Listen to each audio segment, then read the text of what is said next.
My name is Jim Salinger, and my relationship with BBANZ Brith as at 2013 is District Vice-President for New Zealand.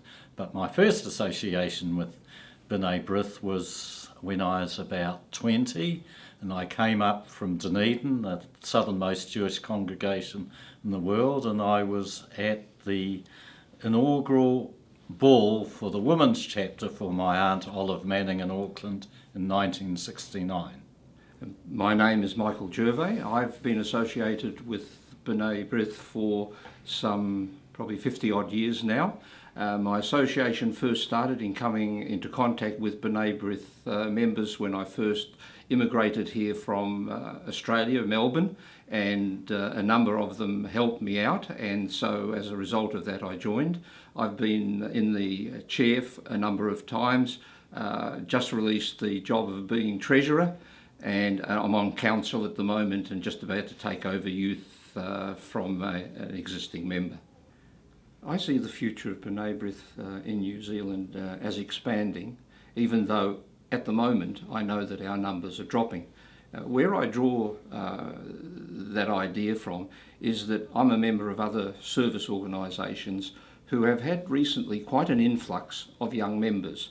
And the young people that are coming in tend to want to go back and be directly involved in projects, and also I believe they like more structure.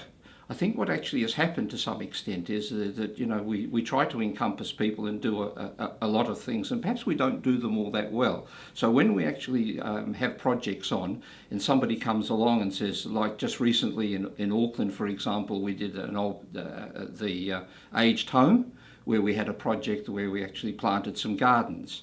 And people came out of the woodwork and came along to help us, and obviously even those that weren't a member of BBANZ Brith. So yes, the numbers have been dropping, but I actually think that if we steer in the right direction, if we provide some sort of impetus, and the social side of it obviously not to be ignored, because I think that's critical as well.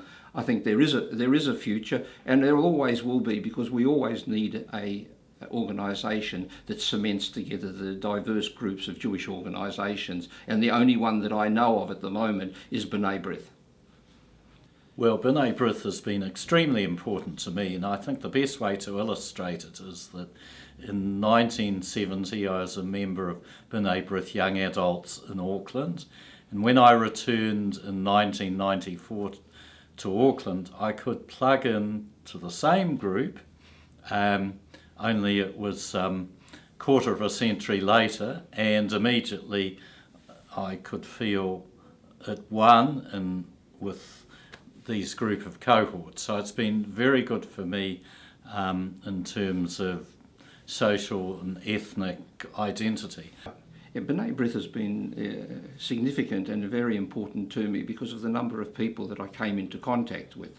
It was as a newcomer to this community, of course, it was actually difficult to make contacts in the early days, and BBANZ Brith has allowed that to develop, and also obviously all the families that came into contact with the immigrants and the rest of the committee, I think actually contributed a lot to my own development, and to some degree a greater degree of tolerance, which I don't think I had as a younger individual in dealing with people, even though I've been involved with business over the years.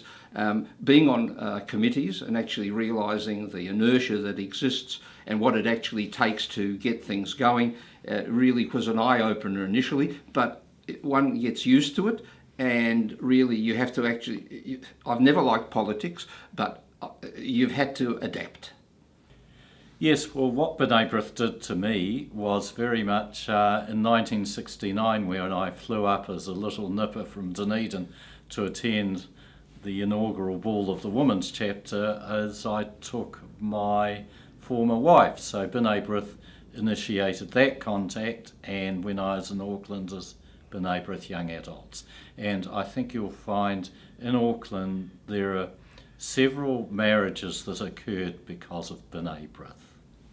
Well, several marriages. If you have a look at the board of the inauguration of the BBYA, you'll actually find that there's something like 8 or 10 couples that I found that out when I arrived here. I thought I'd actually missed out on an awful lot because I was member of Hubbo in Melbourne, and when I came here, of course, for the first few years being at university, I didn't get involved in very much. And then I found out that as you formed relationships in the society here, you found out that 10, 12, 15 people all met at BBYA, and that was a result of it. And I had to go out and find my own wife. So I mean, you know, you had That a was real tough, wasn't it was a hard exercise.